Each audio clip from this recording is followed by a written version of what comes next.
Assalamualaikum warahmatullahi wabarakatuh. Berjumpa lagi dengan Yoga Arya Jatmiko. Pada video kali ini kita akan belajar mengenai estimasi kematian menggunakan metode BRAS.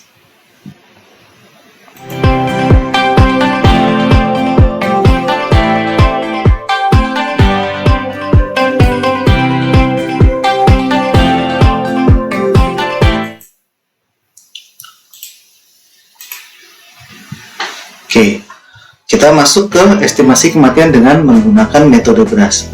Sebenarnya ini adalah kelanjutan dari video kita sebelumnya, yaitu estimasi kematian dengan berdasarkan informasi ALH dan AMH.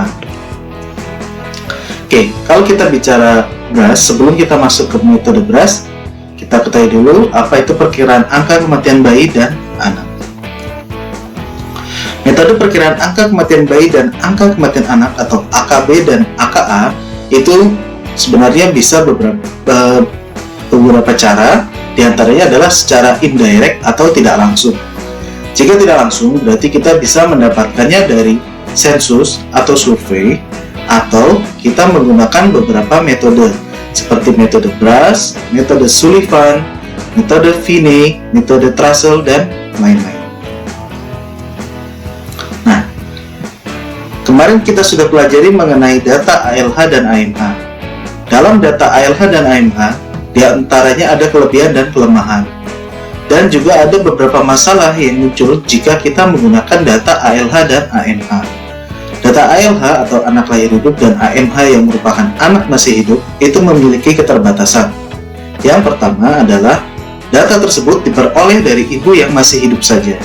Jadi kalau ada kejadian kematian, dalam selang waktu mendapatkan data, kita tidak bisa memperoleh informasi dari ibu yang sudah meninggal. Nah, yang kedua, jika tingkat kematiannya tinggi, sangat mungkin bahwa risiko kematian anak dari ibu-ibu yang sudah meninggal adalah lebih tinggi dari risiko kematian anak dari ibu-ibu yang masih hidup. Keterbatasan selanjutnya adalah hasil perkiraan kematian anak ini akan lebih rendah dari yang sebenarnya.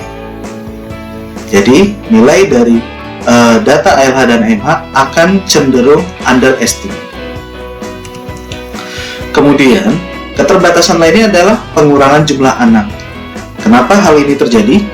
Hal ini terjadi biasanya jika responden orang yang berusia lanjut, yang biasanya melaporkan jumlah anak kurang dari yang sebenarnya.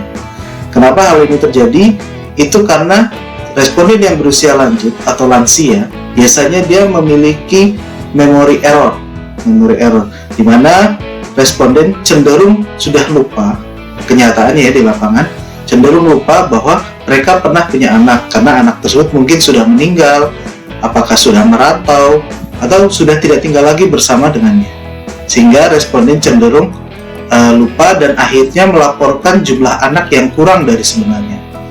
Kemudian, keterbatasan lainnya adalah lahir mati atau stillbirth itu kadang dilaporkan sebagai anak yang lahir hidup dan kemudian mati.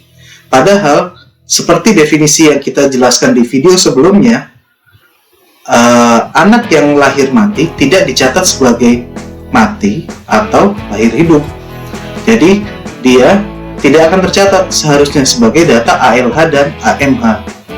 Tapi, kenyataannya di lapangan, data stillbirth sering dijadikan laporan sebagai anak yang lahir hidup kemudian mati. Nah, hasil perkiraan yang seperti ini akan menyebabkan angka kematian lebih tinggi dari yang sebenarnya. Jadi stillbirth menyebabkan overestimate. Kemudian muncullah metode BRAS. Ya, kita kenalan dulu, ini adalah Bapak William BRAS yang mengemukakan metode mengenai metode BRAS. Oke, dalam menghitung data menggunakan metode BRAS, kita membutuhkan data jumlah anak lahir hidup atau ALH, data jumlah anak masih hidup AMH, dan jumlah wanita atau wanita pernah kawin dari perempuan usia 15 tahun ke atas.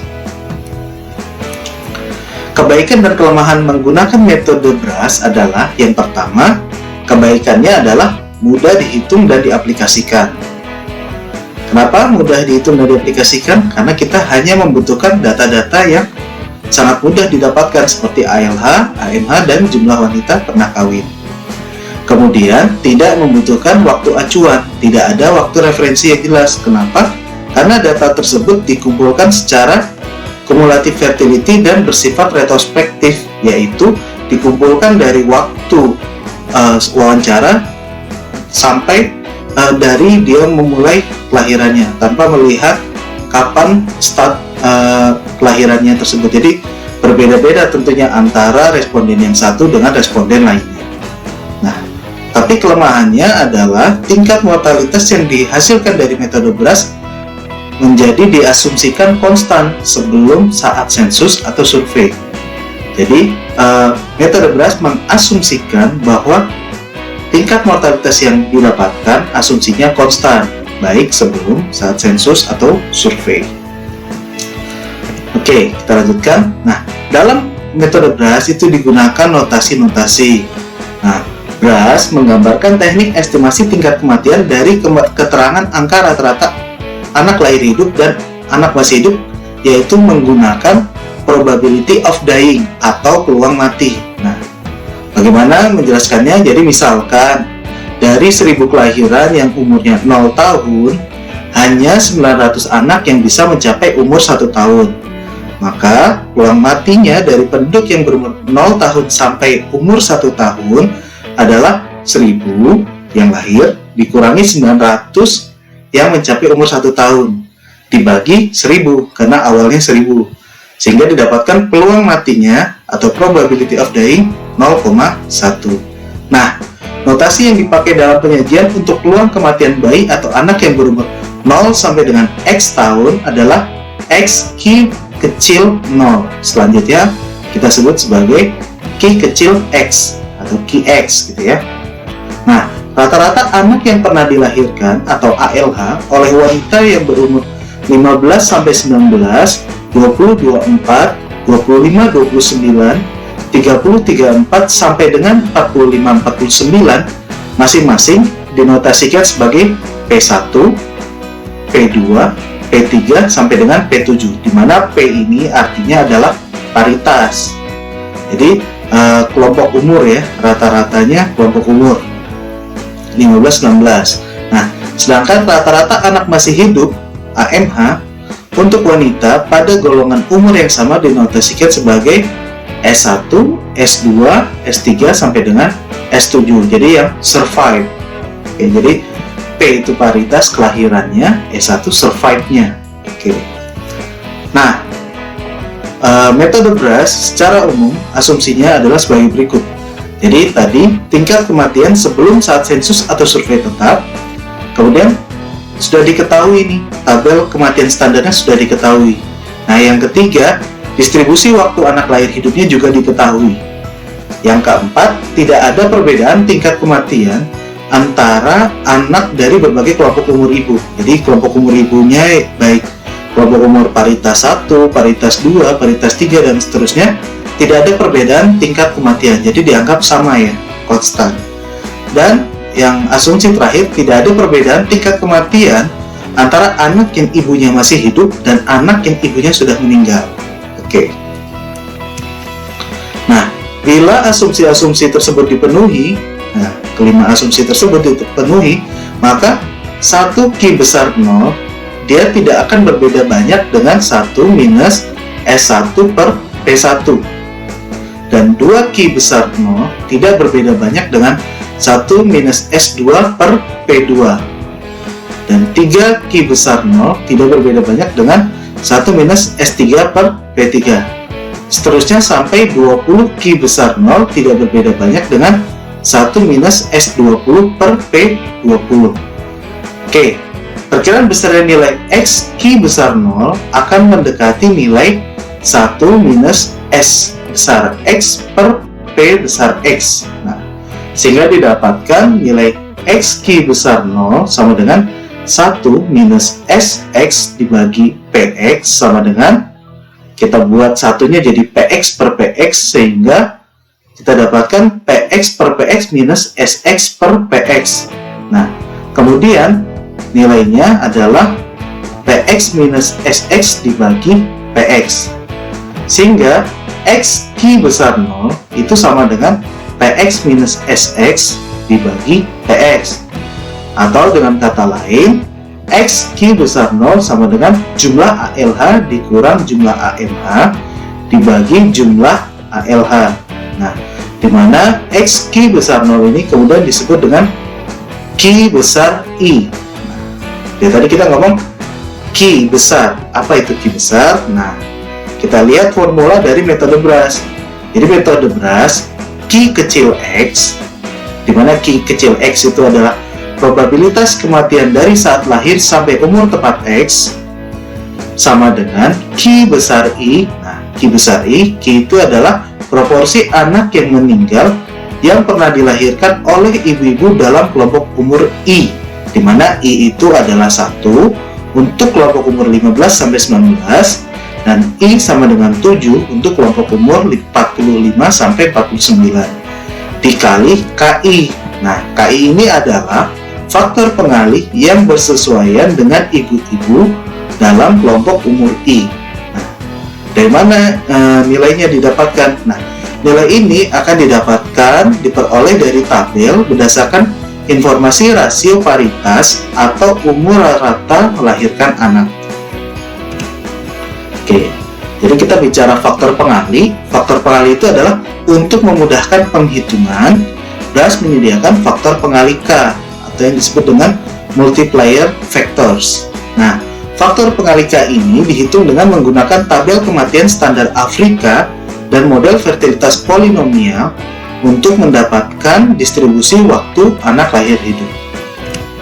Oke, nah faktor pengalih ini disusun oleh BRAS yang besarnya didasarkan dari nilai rata-rata jumlah ALH per wanita kelompok umur 15 sampai 19 tahun atau P1 ya, paritas 1.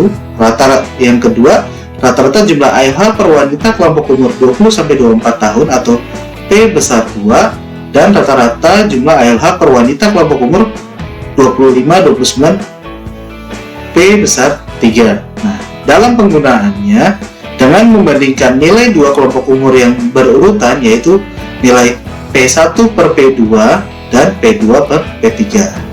Jadi faktor pengalih dari BRAS berdasarkan ketiga kelompok paritas ini, P besar 1, P besar 2, dan P besar 3, di mana P ini adalah nilai paritas atau kelahirannya. Oke, nah kalau kita lihat dalam tabel, BRAS melakukan penghitungan dan menghasilkan pasangan nilai X dan indeks I secara empiris. Oke, tadi kita lihat kelompok umur ada 15-19, dia kalau Q kecil X yang tadi itu, dia X-nya 1 ya, X1 tadi kita lihat. Probability of dying-nya itu QX jadi Q1. Nah, dimana nilai I ini 1 karena dia dari P besar I, dimana P1 jadinya, dan nilai proporsinya tadi Q besar I ya, berarti Q1 gitu ya. Kemudian untuk kelompok umur 20-24 nilai X nya itu 2, probability of dying nya Q2, nilai I nya 2, paritasnya yang kedua. Jadi kita lihat kalau bicaranya paritas atau proporsi berarti P1 sampai P7, berarti kalau proporsi Q besar 1 sampai Q besar 7 gitu ya. Nah, kalau untuk probability of dying ini Q1, Q kecil 1, tapi dia 1, 2, 3, 5, 10, 15 gitu ya. Nilai X nya 1, 2, 3, 5, 10, 15, 20, 25, 30, 35 seperti itu. Nilai X dari yang dihitung oleh BRAS, pasangan nilai indeksnya. Nah, BRAS juga mencantumkan dalam tabelnya itu nilai indeks umur perkawinan atau rata-rata umur melahirkan dari penduduk wanita, yaitu M besar, jadi pakai garis di atasnya itu adalah rata-rata, dan M yang dengan tanda seperti ini, nah, ini adalah median.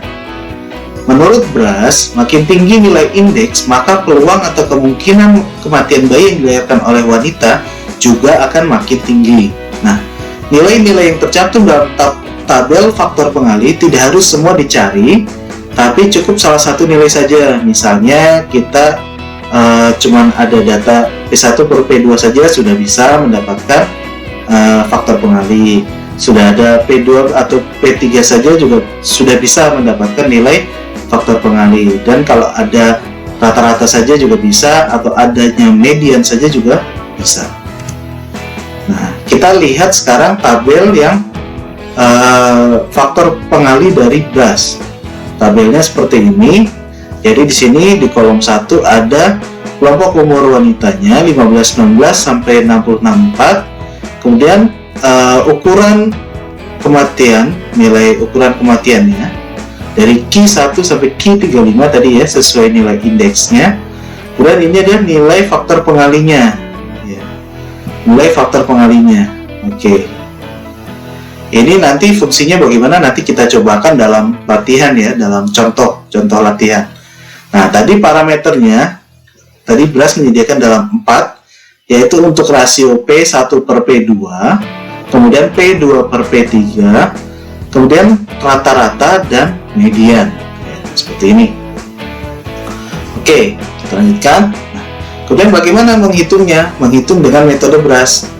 Jadi tahapan penghitungnya ini sudah saya siapkan langkah-langkahnya. Jadi ada 6 langkah. Yang pertama, kita sediakan dulu data jumlah penduduk wanitanya ya, wanitanya. Lebih baik kalau kita menggunakan wanita pernah kawin kalau ada datanya.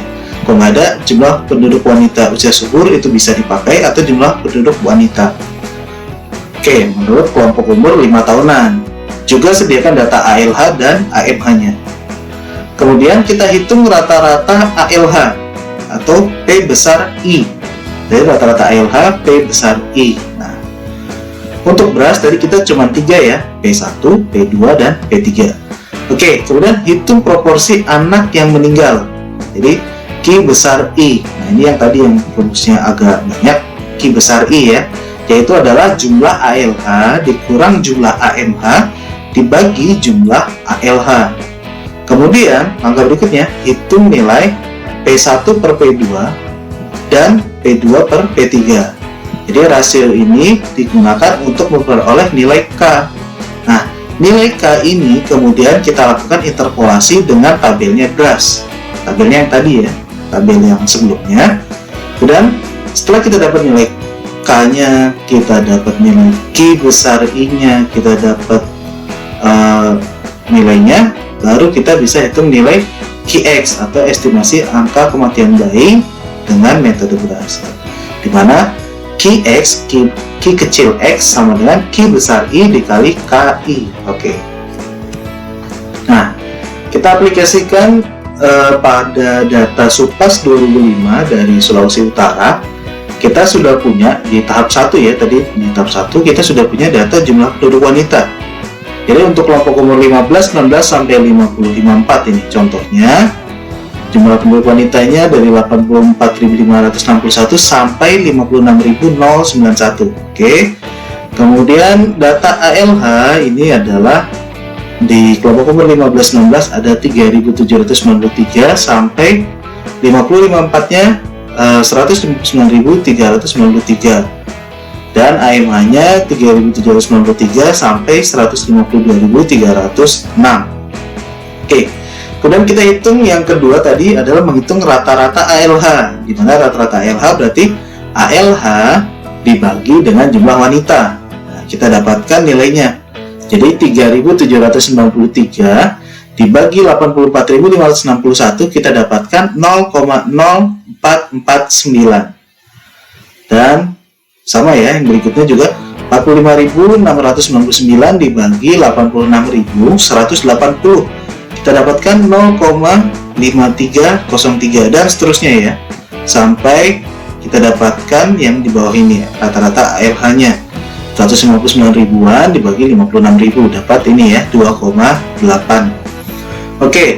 Kemudian setelah kita dapatkan rata-rata ALH-nya, yang kita lakukan di tahap ketiga adalah menghitung proporsi anak meninggal atau Q besar I, di mana Q besar ini adalah tadi ALH dikurang AMH dibagi ALH. Berarti kita dapatkan yang pertama ALH-nya 3793 dikurang AMH-nya 3793, berarti 0 ya, dibagi 3793, berarti nggak ada karena 0. Oke. Yang kedua kita dapatkan adalah 45.699 dikurang 44.870 dibagi 45.699, kita dapatkan ini 0,0181. Oke. Dan seterusnya kita lakukan yang sama untuk mendapatkan proporsi anak meninggal, sehingga yang di akhir ini 159.393 dikurang 152.306 dibagi 159.393, kita dapatkan 0,0445. Oke, kita dapat langkah ketiga. Setelah kita dapat, tadi kita tahu P1 atau paritas 1 adalah paritas untuk kelompok umur 15-19, sedangkan P2 paritas untuk kelompok umur 20-24, dan P3 itu paritas untuk kelompok umur 25-29. Jadi, nah ini untuk menghitung P1 per P2 berarti kita bagi nilai 0,0449 dibagi 0,5303, kita dapatkan nilai paritasnya 0,085. Sedangkan untuk P2 per P3 itu berarti 0,5303 dibagi 1,1792, kita dapatkan 0,45. Oke, itu tahap keempatnya. Nah, nilai yang kita dapatkan tadi, kemudian tadi ya kita dapatkan, kita cek dengan tabel. Jadi kita akan melakukan interpolasi nilai K-nya. Nah, jadi bagaimana kita melakukan interpolasinya? Jadi tadi kita sudah lihat tabelnya ya. Tabelnya seperti ini. Oke, jadi kita tadi punya hitungan P1 per P2 dan P2 per P3. Ya, jadi nilai yang kita dapatkan tadi ada di antara nilai yang mana? Oke, ada di antara nilai yang mana? Kita lihat ya. Nah, 0,085 yang kita dapatkan dari P1 per P2, 0,085 itu ada di antara, kita lihatnya ini ya, parameternya P1 per P2, lihat ada di antara 0,09 dan 0,045. Oke, ini kita dapat di sini 0,09 dan 0,045. Kita dapatkan ini. Kemudian untuk yang P2 per P3 itu kan tadi hasilnya 0,45. Dia ada di mana? Ada di antara, ini kita lihat yang garis 4 P2 per P3 ada di 0,49 dan 0,441. Oke, kita dapatkan garisnya. Nah, kemudian kita lakukan interpolasi untuk mendapatkan nilai faktor pengalinya. Nah, angka-angka ini dari mana lihatnya? Nah, kita lihat ya, 15-19 untuk yang di kelompok sini ya, berarti 0,9 dan 0,45. Oke, kita lihat ini tadi di antara 0,09 dan 0,045, kita lihat ke atas ya. Nah, ini 15-19-nya adalah 1,129 dan 1,254. Nah, seperti itu. Oke, jadi 1,129 dan 1,254. Nah, ini hasil yang di warna kolom pink ini adalah hasilnya yang kita dapatkan ya, hasil interpolasinya antara tiga titik yang di atas dengan titik ini yang didapatkan. Kemudian ini interpolasi untuk yang selanjutnya. Jadi kelompok umur 20-24 itu 1,082 dan 1,129. Nah, ini ya, 1,082 dan 1,129 kita dapatkan dari sana. Oke, bagaimana cara menghitungnya? Jadi kita buat sebuah trapesium lah ya. Kita buatkan dalam bentuk trapesium. Tadi kita sudah punya nilai nilai ini dulu ya. Nilai yang kita dapatkan dari tabel. Nilai yang kita dapatkan dari tabel tadi, nilai P1 per P2 kita ada di mana? Nilai P1 per P2 kita itu kan tadi ada nilainya adalah 0,085 ya. 0,085. Ternyata di dalam tabelnya BRAS ada di antara 0,045 dan 0,09. Di mana 0,09 dalam tabel BRAS adalah 1,129 dan di 0,045 adalah 1,254. Ya kan? Jadi 0,045 adalah 1,254 dan 0,09 adalah 1,129. Oke, kita bikin garisnya. Nah, ini kemudian kita tarik garis lurus nih di sini. Oke, ini kita garis lurus gitu ya. Nah, ini kan bentuknya jadi segitiga. Nah, karena ini segitiga, kita dapat alfa di sini dengan tangan. Berarti tangan itu adalah apa?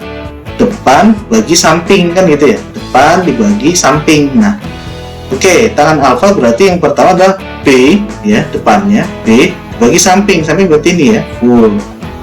Nah, full ya, sini. C berarti jarak antara 0,045 dan 0,09 gitu ya, C. Nah, B nya apa? 1,254 dikurangi ini berapa? 1,129. Nah, tadi kita punya nilai di tengah 0,085. Ini kita buat garis lurus tegak di tengah. Nah, kita dapat juga bahwa tangan alfa adalah A dibagi D, ya kan? A dibagi D, di mana A itu yang kita belum tahu berapa nilainya yang di sini, dibagi D, yaitu jarak antara 0,085 dan 0,090. Nah, kita dapatkan jadinya tangan alfa adalah B per C sama dengan A per D. Jadi 1,254 dikurang 1,129 dibagi 0,045 minus 0,090 sama dengan yang kita nggak tahu ini, ya kan, depannya ini kita belum tahu nih, dikurang 1,129 dibagi 0,085 dikurang 0,090. Oke. Nah, sehingga kita dapatkan K untuk kelompok umur 15-19 itu adalah tadi, ini kita kali silang ya, kita yang bisa dikurang dulu, terus dikali silang gitu ya. Kita dapatkan bentuknya jadi seperti ini nih, 1,129 ditambah 1,254 minus 1,129 dikali 0,085 dikurang 0,090 per 0,045 dikurang 0,090. Kita dapatkan nilai 1,143. Jadi yang di sini tanda tanya ini nilainya 1,143. Nah, dengan cara yang sama kita lakukan untuk kelompok umur 20-24. Nah, jadi tinggal diganti aja. Berarti yang sini batasnya 1,082 gitu ya. Yang sininya berapa? 1,129 gitu kan. Nah, dapat yang tengahnya berapa? Dapatnya ini 1,087. Oke. Nah, kalau sudah, berarti kita dapatkan nilai Qx-nya. Qx-nya untuk dua jenis ya. Yang pertama untuk rasio P1 per P2 dan untuk P2 per P3. Jadi ada dua jenis nilai angka kematiannya. Nah, dari metode beras ini. Nah, kalau kita lihat ini yang ditandain ya, yang dikotakin, ini adalah kalau kita interpretasikan cara membacanya berdasarkan rasio paritas kelompok umur 15, 19, dan 20-24, probabilitas kematian sebelum usia 2 tahun adalah 0,0197, yang berarti terdapat kematian anak usia 2 tahun sebesar 19,7 per 1000 kelahiran hidup. Oke, jadi cara membaca gitu ya. Rasio paritas, nah ini jadi P1 per P2 ini dibacanya rasio paritas kelompok umur 15, 19, dan 20-24. Nah, kemudian tadi kita lihat di dalam indeksnya beras, tadi kan 1, 2, 3, 5, 10, 15, 20, 25, dan 35 gitu kan ya, sampai 35. Nah, yang kedua ini adalah X-nya 2, berarti dia probabilitas kematian sebelum usia 2 tahun.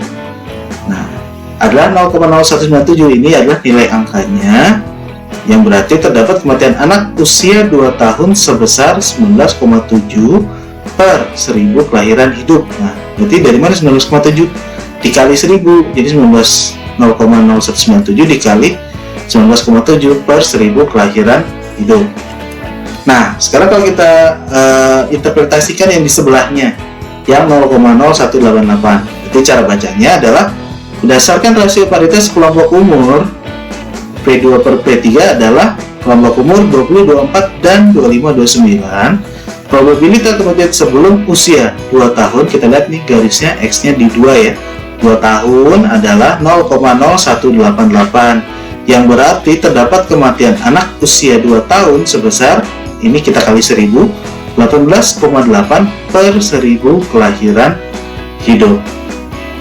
Oke, itu adalah cara menghitung dengan menggunakan metode BRAS. Nah, sekarang coba dengan data berikut, kita latihan.